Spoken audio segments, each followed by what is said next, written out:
Paz do Senhor, irmãos. Nós vamos dar início à nossa escola bíblica dominical.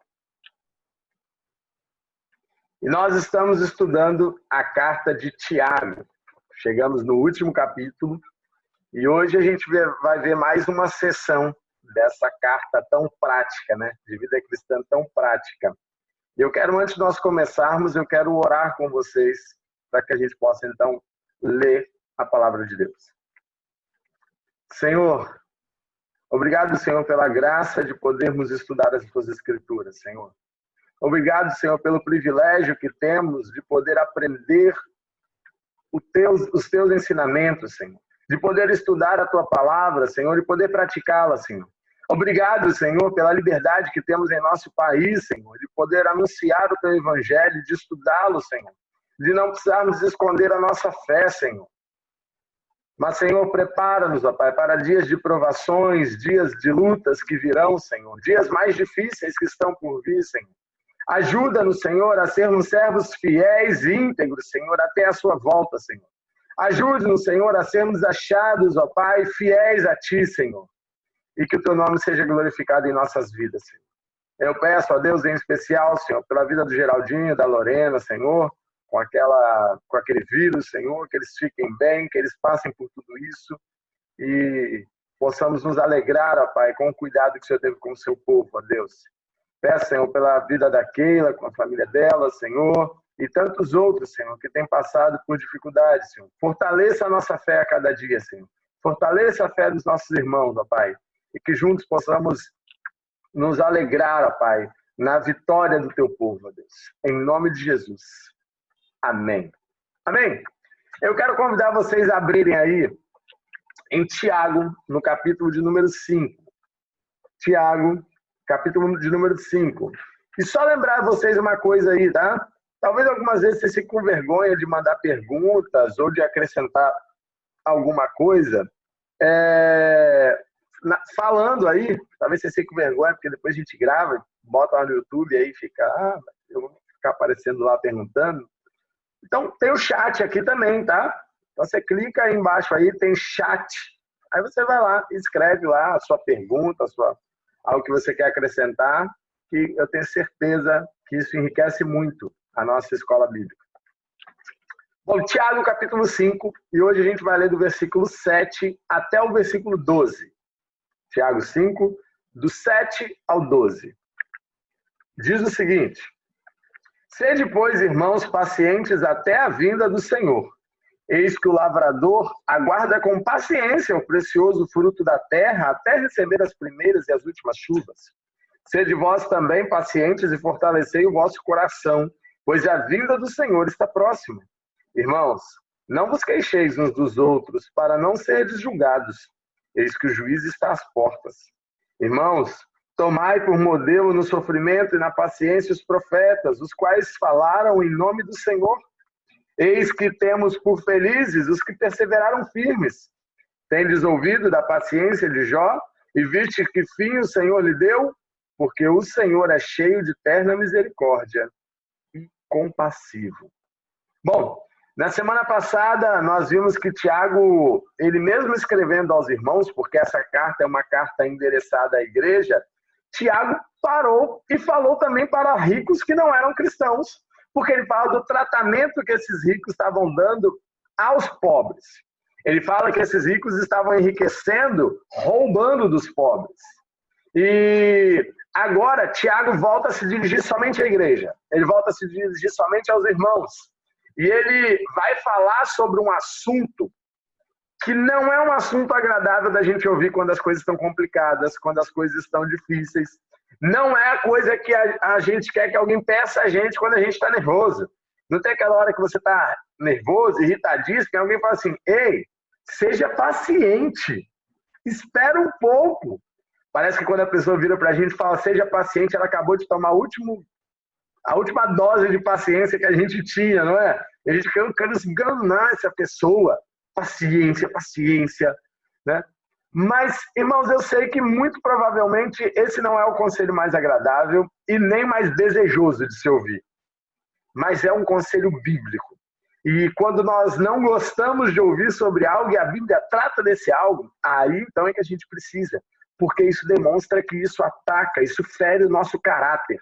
E se a Bíblia fere o nosso caráter, o problema está no nosso caráter. Então, hoje nós vamos mais uma vez aprendermos sobre a paciência. E se Deus está novamente falando com você, falando comigo a respeito de paciência, é porque nós precisamos de ouvir e de aprender.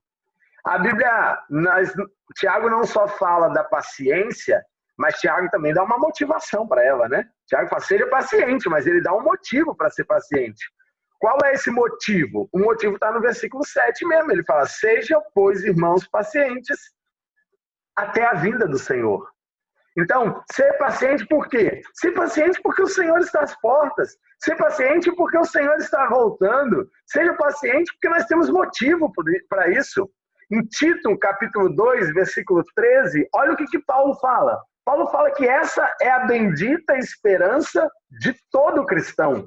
Tito, capítulo 2, versículo 13, Paulo fala, educando-vos para que, renegadas a impiedade e as paixões mundanas, vivamos no presente século sensata, justa e piedosamente, aguardando a bendita esperança e a manifestação da glória do nosso Senhor, grande Deus e Salvador Jesus Cristo. Enquanto nós aguardamos essa bendita esperança, Jesus já tinha nos dito que nós passaríamos por aflições, passaríamos por dificuldades. Então, cabe a nós sermos pacientes. Por quê? Porque Jesus está voltando. Porque Cristo voltará. E nós, durante essa peregrinação, durante esse período, devemos ser pacientes. A paciência, aqui no original, ela tem uma tradução muito interessante. Porque essa palavra, no grego, é macrotumeu. Macrotumeu, como eu já expliquei a vocês, é a mesma palavra que dá origem à longanimidade.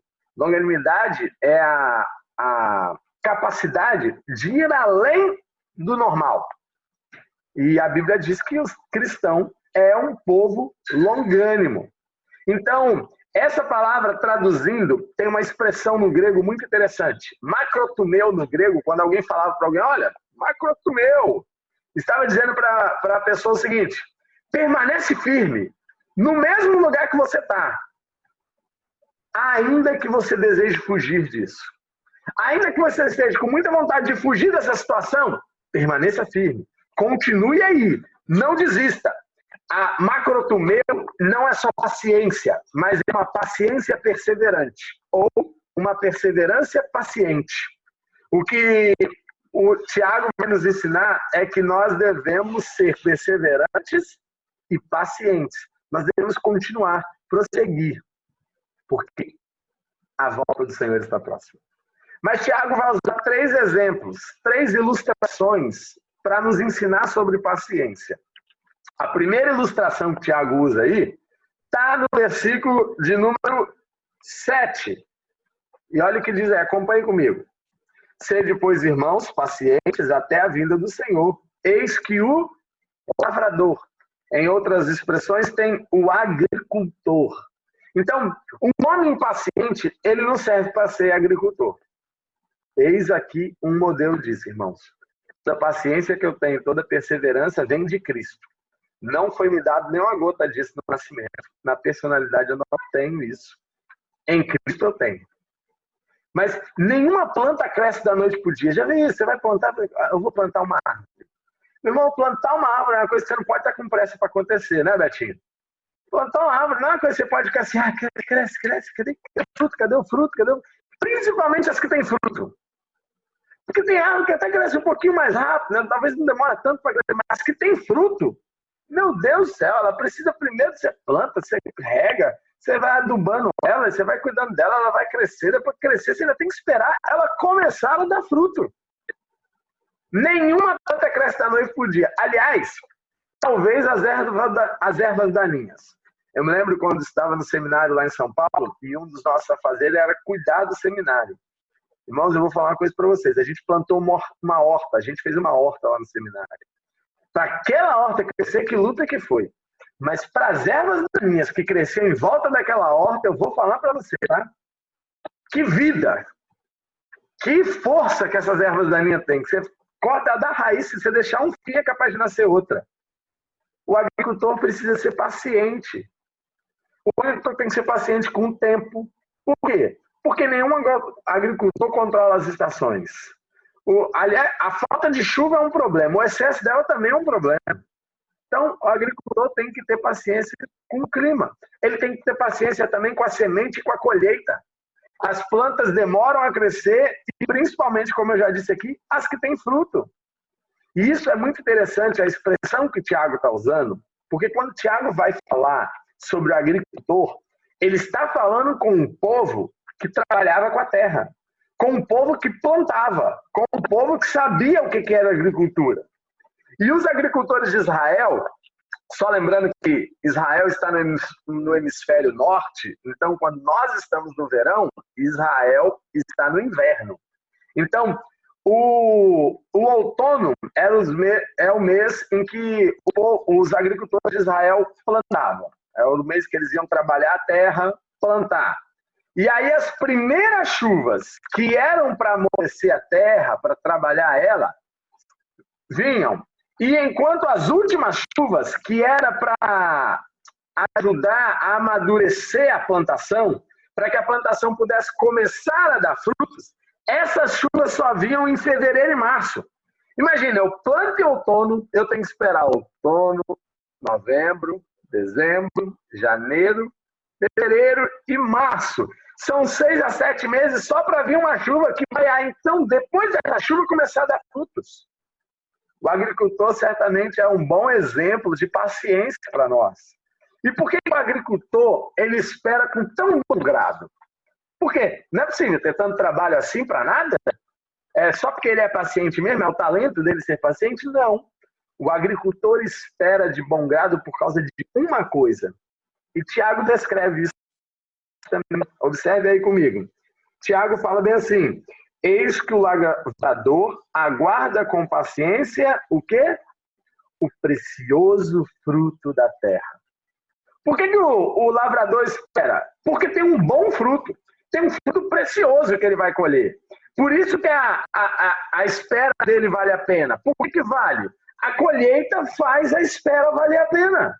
E nós também temos uma colheita que vale muito a pena. Nós temos uma colheita que vale muito mais do que todas as outras. Então, em Gálatas 6,9 fala: porque ao seu tempo ceifaremos, se não desfalecermos. E eu quero convidar vocês a abrirem em Marcos, capítulo 4, versículo 28 e 29. Marcos 4, versos 28 e 29. Essa é a parábola da semente. Lembramos que a semente é a palavra de Deus. Então, Jesus diz o seguinte na parábola, no versículo 28 e 29, ele fala: a terra por si mesma frutifica. Primeiro a erva, depois a espiga, e por fim o grão cheio da espiga. O que Jesus está mostrando é o ciclo do crescimento, aí, do cultivo. E quando o fruto já está maduro, logo se lhe mete a foice, porque é chegada a ceia. Irmãos, Tiago fala: sede pacientes, irmãos. Tiago fala no versículo 8: sede vós também pacientes. Logo depois que ele acaba de dar o exemplo do lavrador, ele fala: vocês também sejam pacientes assim como o lavrador. Por quê? Porque nós somos agricultores espirituais. Agricultores espirituais à espera da colheita espiritual. Mas como que eu mantenho essa semente viva até essa chegada? Pensa só comigo. Já passamos gerações e mais gerações e só vem, a volta do Senhor está próxima. A volta do Senhor está próxima. Como é que eu faço para cuidar dessa semente para ela ficar bem até isso? Porque já passou primavera, verão, outono, inverno, primavera, verão, outono, inverno, primavera, verão, outono, inverno, pastor. E não vem. E cadê Jesus? E como é que eu vou guardar essa semente por tanto tempo assim? Irmãos, nós como agricultores espirituais somos ensinados a guardar essa semente espiritual. Nosso coração é o solo. E eu vou falar uma coisa para você. Que solo ruim de plantar. Nosso solo não é como o solo, por exemplo, de Minas Gerais, que tem muito plantio, os solos de Mato Grosso do Sul, Ou o mesmo solo do Nordeste, que é o solo mais rico do país, se tiver água, é o melhor solo que existe para se plantar. Nosso coração é um solo ruim. Mas se a semente foi lançada e plantada, cabe a nós cuidarmos desse terreno aqui. Tem uma maneira maravilhosa de cuidar desse terreno, sabe qual é? A maneira de Deus cuidar desse solo é com as provações e com as tribulações. Existem estações no nosso interior. Nós passamos, às vezes, por invernos rigorosos espiritualmente.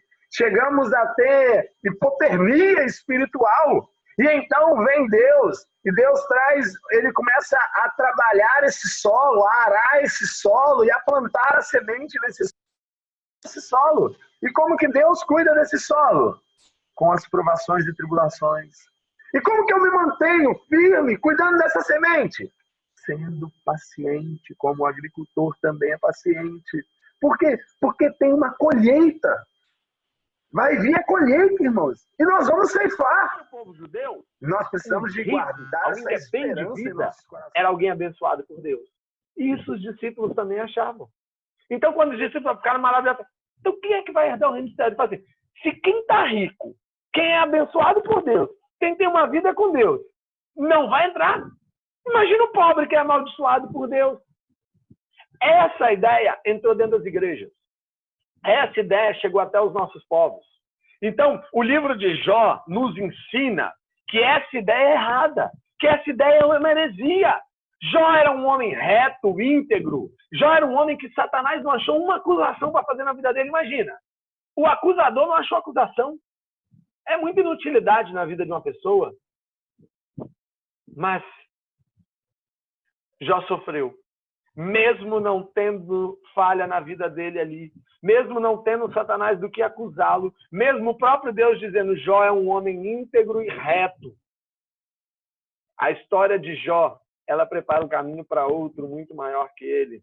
A história de Jó prepara o caminho para Jesus, o Filho perfeito de Deus, que não tinha pecado, mas não foi achada acusação nele, mas ele sofreu pelos pecados do mundo. É claro que Jó não sofrera pelos pecados do mundo, mas Jó não sofreu por pecado algum.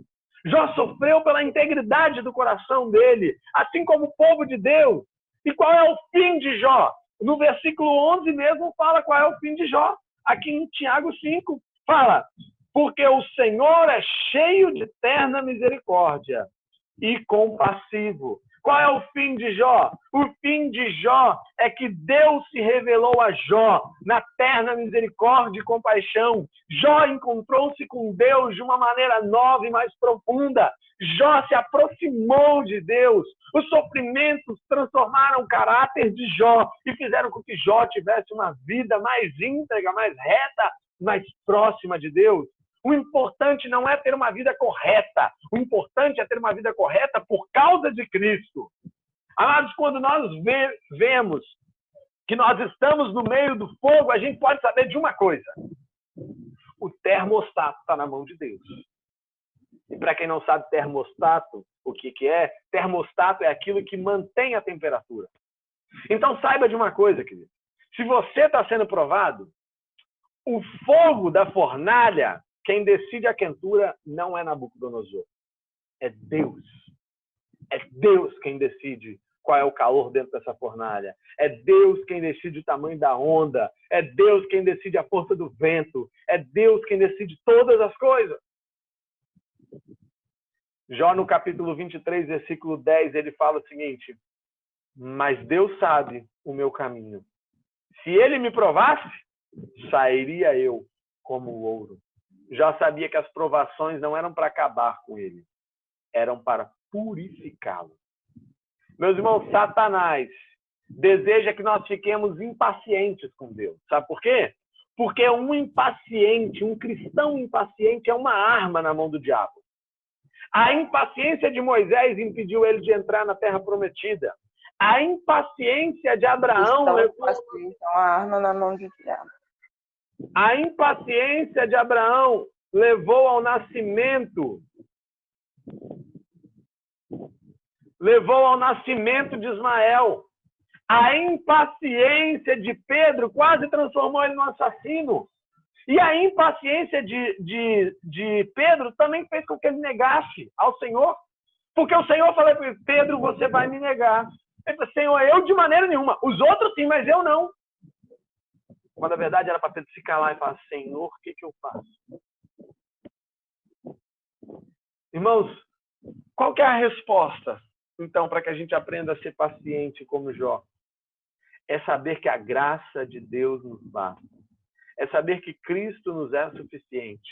Quando nos encontramos dentro da fornalha das provações, quando nos encontramos na cova das tribulações, quando nos encontramos em situações difíceis, em que nós precisamos ser pacientes, mais do que já estamos sendo, nós devemos nos lembrar que, diante do trono de Deus, há uma coisa disponível para nós. E eu vou fechar essa live e vou abrir a outra, para a gente saber que coisa é essa que está disponível para nós.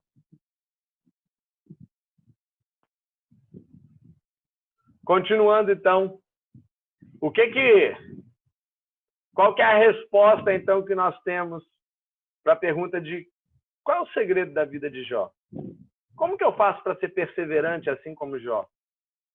O segredo é que a graça de Deus precisa ser suficiente para nós.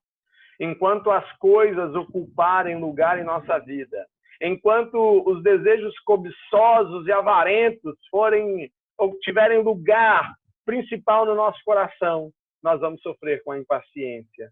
Enquanto nós ficamos buscando as coisas desse mundo, nós vamos sofrer com a impaciência. Mas quando nos encontramos dentro dessas dificuldades, de todos esses problemas que nós podemos vir a passar, nós precisamos de correr diante do trono de Deus, a fim de encontrarmos e a fim de recebermos graça. Olha o que diz em Hebreus capítulo 4, versículo 14 ao 16. Hebreus 4, do 14 ao 16. Fala o seguinte: tendo, pois, a Jesus, o Filho de Deus, como grande sumo sacerdote, que penetrou os céus, conservemos firmes a nossa confissão. Porque não temos sumo sacerdote que não possa compadecer-se das nossas fraquezas. Antes foi ele tentado em todas as coisas, a nossa semelhança, mas sem pecado.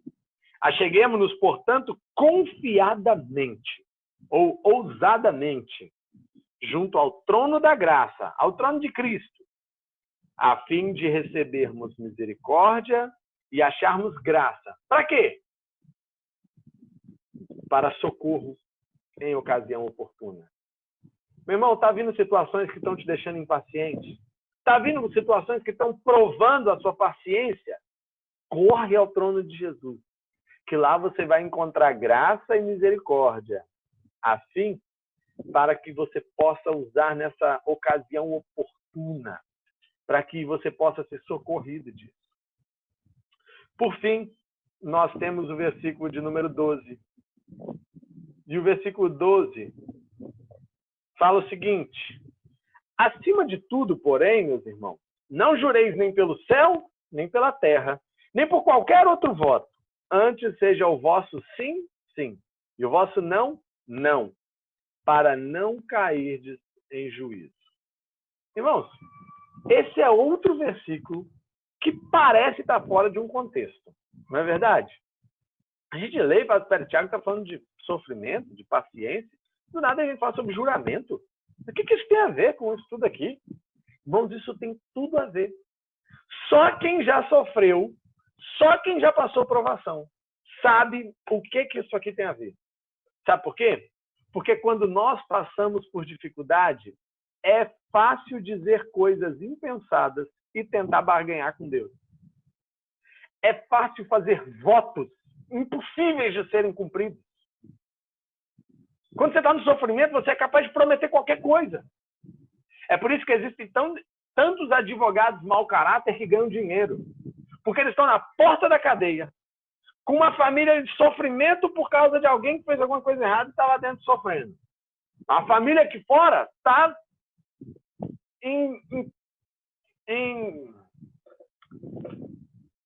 desesperada. A família está desesperada. E, de repente, aparece o advogado como alguém que vai solucionar todos os problemas. fazendo promessas e mais promessas. E a família acredita em tudo aquilo. E para isso ela é capaz de prometer que vai pagar, vai vender o rim para pagar aquilo. Mesmo que não tenha dinheiro. Quando nós estamos sofrendo, a gente fala coisas impensadas. O próprio Jó fez isso. Ele não chegou a fazer votos, mas ele falou coisas que eu acho que ele não pensou muito bem. Por exemplo, em Jó 3:1, Jó amaldiçoou o dia do seu nascimento. Tem outros momentos que ele pede para morrer. É melhor ter morrido para passar tudo isso. Mas Jó, em momento algum, amaldiçoou Deus e nem fez juramentos insensatos.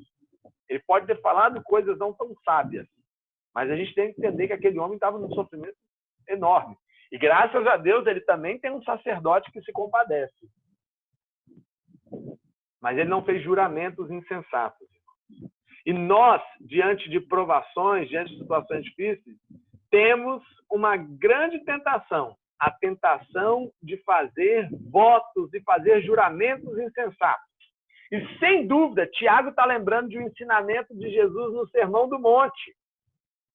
Olha o que Jesus disse lá no Sermão do Monte, em Mateus 5, 34 até o 37. E eu gostaria que você abrisse lá para ler.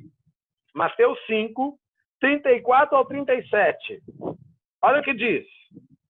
Eu, porém, vos digo, de modo algum jureis nem pelo céu, por ser o trono de Deus, nem pela terra, por ser estrado de seus pés, nem por Jerusalém, por ser cidade do grande rei. Nem jureis pela tua cabeça, porque não podes tomar um cabelo branco ou preto. Seja, porém, a tua palavra sim, sim, não, não. O que disso passar vem do maligno.